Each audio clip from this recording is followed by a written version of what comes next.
Assalamualaikum warahmatullahi wabarakatuh. Apa kabar anak-anak? Semoga kalian sehat ya. Tetap semangat belajar. Ketemu lagi dengan saya Ibu Masrin yang akan menjelaskan materi himpunan pada video pembelajaran kali ini. Nah, materi himpunan ini adalah materi kedua pada semester 1 kelas 7 ya. Baik, pada video pembelajaran ini Ibu akan menjelaskan 3 bagian dari materi himpunan. Yang pertama mengenai pengertian himpunan, yang kedua tentang anggota himpunan, yang ketiga tentang cara menyajikan himpunan. Baik, kita masuk ke materi yang pertama ya. Nah, apa sih yang dimaksud dengan himpunan? Himpunan adalah kumpulan benda atau objek yang dapat didefinisikan dengan jelas. Nah, semua benda atau kumpulan benda, kumpulan objek yang bisa didefinisikan dengan jelas termasuk ke dalam suatu himpunan. Ya, selain daripada itu berarti dia bukan himpunan walaupun dia kumpulan benda ya. Nah, Ibu akan memberikan contoh-contoh dari himpunan. Yang pertama, kumpulan alat-alat musik. Nah, semua benda-benda yang termasuk alat musik bisa digolongkan atau dimasukkan ke dalam himpunan tersebut. Selain daripada itu tidak bisa. Kenapa? Karena kita hanya ingin mengumpulkan alat-alat musik. Nah, yang kedua, kumpulan buah-buahan. Artinya, semua benda-benda yang termasuk buah-buahan bisa dimasukkan ke dalam himpunan buah-buahan. Selain daripada itu tidak bisa ya. Kemudian yang ketiga, kumpulan dari bilangan ganjil yang kurang dari 10.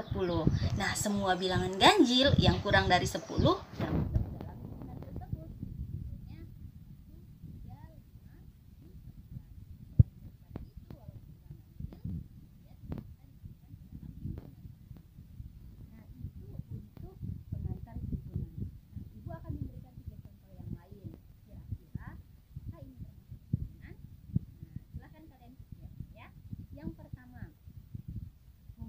baju yang bagus. Yang kedua, kumpulan masakan yang enak. Yang ketiga, kumpulan siswa yang rajin. Kira-kira apakah itu termasuk himpunan? Ya, kalian benar. Jadi itu bukan termasuk himpunan. Mengapa? Karena kita tidak dapat mendefinisikannya dengan jelas. Jadi, anak yang rajin itu relatif. Kita tidak bisa memastikan bahwa apakah anak-anak ini benar rajin dengan anak yang lain, tidak bisa dibandingkan ya.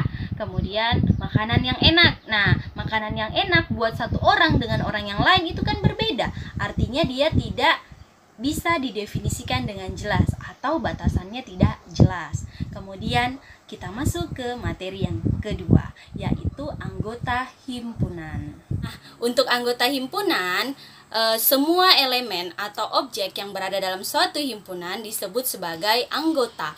Jadi ada yang termasuk anggota himpunan, ada juga yang bukan anggota himpunan. Sebagai contoh, ada suatu himpunan misalnya 1, 2, 3, 4, 5. Nah, berarti ini banyak anggota himpunannya adalah 5.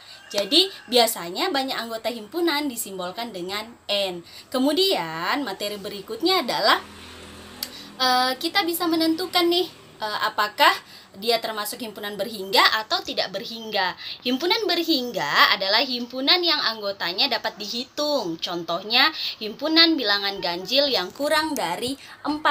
Berarti 1 dan 3. Ada berapa? 2 ya. Sedangkan yang kedua adalah yang himpunan tak berhingga. Himpunan tak berhingga itu artinya himpunan yang anggotanya banyak sekali. Kita tidak tahu di mana ujungnya, kita tidak tahu berapa banyaknya. Jadi, himpunan tak berhingga itu artinya himpunan yang anggotanya tidak berhingga. Contohnya, himpunan bilangan ganjil. Artinya kan banyak sekali bilangan ganjil yang kita tidak tahu sampai berapa. Jadi itu ya. Nah, mungkin itu yang termasuk dalam anggota himpunan. Materi kita yang kedua. Semoga kalian bisa memahami penjelasan dari Ibu. Nah, kita lanjut ya ke materi yang ketiga. Cara menyajikan himpunan. Nah, cara menyajikan himpunan itu ada 3. Yang pertama, dengan menggunakan kata-kata. Nah, ini artinya kita menyusun suatu himpunan dengan menggunakan kata-kata. Contoh, himpunan bilangan ganjil yang kurang dari 9. Atau contoh lainnya yang Ibu mau sebutkan, himpunan bilangan asli yang kurang dari 9. Berarti ini termasuk kita menyajikan dalam bentuk kata-kata. Jadi P sama dengan himpunan bilangan ganjil yang kurang dari 9.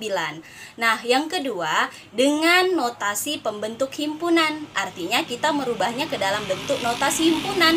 Berarti P sama dengan X, di mana X kecil 9 dan X bilangan asli ya.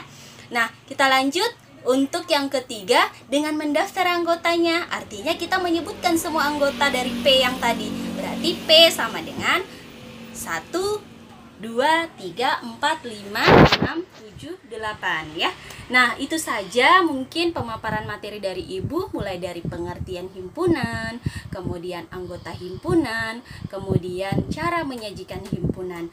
Nah, harapan Ibu kalian bisa memahami penjelasan Ibu terkait materi ini dan menyimak nanti contoh-contoh yang lain dalam kehidupan sehari-hari yang termasuk dalam himpunan dan bukan himpunan. Jadi sebagai akhir Ibu ingin sampaikan bahwa himpunan itu banyak sekali dalam lingkungan sehari-hari kita ya. Jadi contoh kecilnya saja dalam rumah kita ada termasuk himpunan benda-benda gitu ya, perabotan. Kemudian di dalam kehidupan sehari-hari juga ada himpunan tumbuh-tumbuhan, himpunan hewan. Jadi itu bisa kita masukkan ke dalam himpunan atau kumpulan. Sebagai kesimpulan, jadi himpunan adalah kumpulan benda atau objek yang dapat didefinisikan dengan jelas. Kemudian kita bisa mengetahui bahwa himpunan itu ada yang terhitung, ada yang dapat dihitung, ada juga himpunan yang tak berhingga. Nah, kemudian cara menyajikannya tadi ada 3 ya. Jadi semoga bisa dipahami penjelasan saya. Demikian video pembelajaran hari ini. Semoga kalian bisa memahami penjelasan dari Ibu. Kurang lebihnya saya mohon maaf. Terima kasih dan terus saksikan video-video pembelajaran saya berikutnya. Saya akhiri.